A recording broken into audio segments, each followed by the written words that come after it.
കപില ഭഗവാൻ അമ്മ ദേവഹൂതിയോട് ഉപദേശം തുടർന്നു. മധാശ്രയാ കഥാമൃഷ്ടാഃ ശൃണ്വന്തി കഥയന്തി ച തപന്തി വിവിധാസ്താപാ നൈതാൻ മദ്ഗതചേതസഃ. പരമദിവ്യോത്തമ വ്യക്തിത്വമുള്ള എന്നെ നിരന്തരം ജപിക്കുന്നതിലും കേൾക്കുന്നതിലും ഏർപ്പെട്ടിരിക്കുന്ന സജ്ജനങ്ങളായ ഭക്തർ ഭൗതിക ദുരിതങ്ങൾ അനുഭവിക്കുന്നില്ല. കാരണം അവർ എപ്പോഴും എന്റെ വിനോദങ്ങളെയും പ്രവർത്തനങ്ങളെയും കുറിച്ചുള്ള ചിന്തകളാൽ നിറഞ്ഞിരിക്കുന്നു. തയേതേ സാധവഃ സാധ്വീ സർവസംഗവിവർജിതാഃ സംഗസ്തേഷ്വതതേ പ്രാർത്ഥ്യഃ സംഘദോഷഹരാഹിതേ. അല്ലയോ സദ്വൃത്തയായ അമ്മേ, എല്ലാ ആസക്തികളിൽ നിന്നും മുക്തരായ മഹാഭക്തരുടെ ഗുണങ്ങളാണിവ. അത്തരം പുണ്യപുരുഷന്മാരോട് നിങ്ങൾ ആസക്തി തേടണം. കാരണം ഇത് ഭൗതിക ആസക്തിയുടെ ദോഷകരമായ ഫലങ്ങളെ പ്രതിരോധിക്കും. സതാം പ്രസംഗാൻ മമ വീര്യസംവിധോ ഭവന്തി ഹൃത്കർണരസായനാകതാഃ തജ്ജോഷണാദ് ആഷ്പപവർഗവർത്മനി ശ്രദ്ധാരതിർഭക്തിരനുക്രമിഷ്യതി. ശുദ്ധഭക്തരുടെ സഹവാസത്തിൽ പരമദിവ്യോത്തമ വ്യക്തിത്വമായ ഭഗവാന്റെ ലീലകളെയും പ്രവർത്തനങ്ങളെയും കുറിച്ചുള്ള ചർച്ച കാതിനും ഹൃദയത്തിനും വളരെ സന്തോഷകരവും സംതൃപ്തിദായകവുമാണ്. അത്തരം അറിവ് വളർത്തിയെടുക്കുന്നതിലൂടെ ഒരാൾ ക്രമേണ മുക്തിയുടെ പാതയിൽ മുന്നേറുന്നു. തുടർന്ന് അയാൾ മുക്തനാകുന്നു, അയാളുടെ ആകർഷണം സ്ഥിരമാകുന്നു. അപ്പോൾ യഥാർത്ഥ ഭക്തിയും ഭക്തിയുത സേവനവും ആരംഭിക്കുന്നു. ഭക്ത്യാ പുമാൻ ജാത വിരാഗ ഐന്ദ്രിയാദ് ദൃഷ്ടശ്രുതാൻ മദ് രചനാനുചിന്തയാ ചിത്തസ്യ യത്തോ ഗ്രഹണേ യോഗയുക്തോ യതിഷ്യതേ രുചിഭിർയോഗമാർഗൈഃ. ഇങ്ങനെ ബോധപൂർവം ഭക്തരുടെ കൂട്ടായ്മയിൽ ഭക്തിപൂർവം സേവനത്തിൽ ഏർപ്പെടുന്ന ഒരാൾ ഭഗവാന്റെ പ്രവർത്തനങ്ങളെക്കുറിച്ച് നിരന്തരം ചിന്തിക്കുന്നതിലൂടെ ഇഹത്തിലും പരത്തിലും ഇന്ദ്രിയസുഖങ്ങളിൽ വെറുപ്പ് അനുഭവിക്കുന്നു. ഈ പ്രക്രിയയാണ് നിഗൂഢ ശക്തിയുടെ ഏറ്റവും എളുപ്പമുള്ള പ്രക്രിയ. ഭക്തിസേവനത്തിന്റെ ആ പാതയിൽ ഒരാൾ യഥാർത്ഥത്തിൽ സ്ഥിതി ചെയ്യുമ്പോൾ അയാൾക്ക് മനസ്സിനെ നിയന്ത്രിക്കാൻ കഴിയും.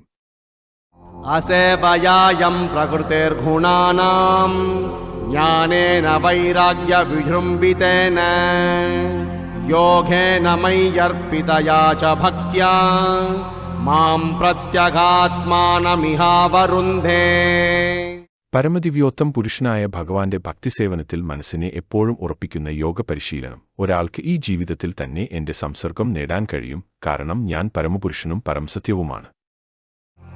ദേവഹൂതിർ ഉവാച ഖാചിത് ത്വയ്യുചിതാ ഭക്തിഃ കീദൃശീ മമ ഗോചരാ യയാ പദം തേ നിർവാണം അഞ്ജസാൻ വാഷ്ണവാ അഹം.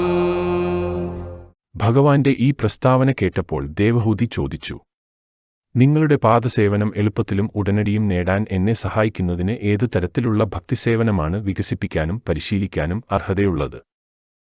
യോ യോഗോ ഭഗവത് ബാണോ നിർവാണാത്മം സ്വയോദിതഃ ഹീദൃശഃ കതി ചാൻഗാനി യതസ്തത്വാവബോധനം.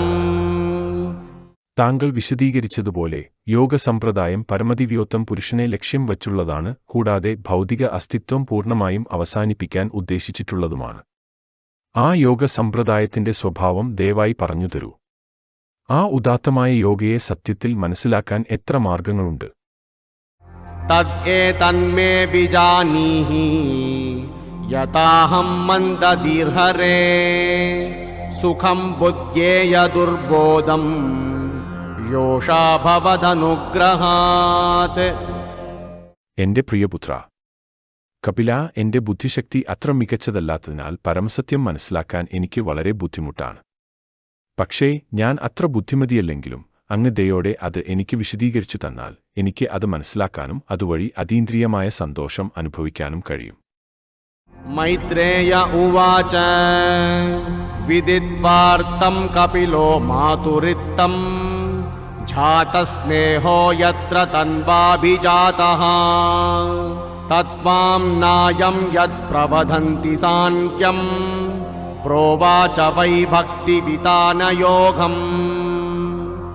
ശ്രീ മൈത്രേയൻ പറഞ്ഞു. കപിലന് ദേവഹൂതിയുടെ ഉദ്ദേശ്യം മനസ്സിലാക്കാൻ കഴിഞ്ഞു. ആ പുണ്യാത്മാവിന്റെ ശരീരത്തിൽ നിന്ന് ജനിച്ചതിനാൽ കപിലഭഗവാന് ദേവഹൂതിയോട് അനുകമ്പയുള്ളവനായി. തുടർന്ന് അദ്ദേഹം ശിഷ്യപരമ്പരയിലൂടെ ലഭിക്കുന്ന ഭക്തിസേവനത്തിന്റെയും സാക്ഷാത്കാരത്തിന്റെയും സംയോജനമായ സാംഖ്യ തത്വചിന്താസമ്പ്രദായത്തെക്കുറിച്ച് വിവരിച്ചു.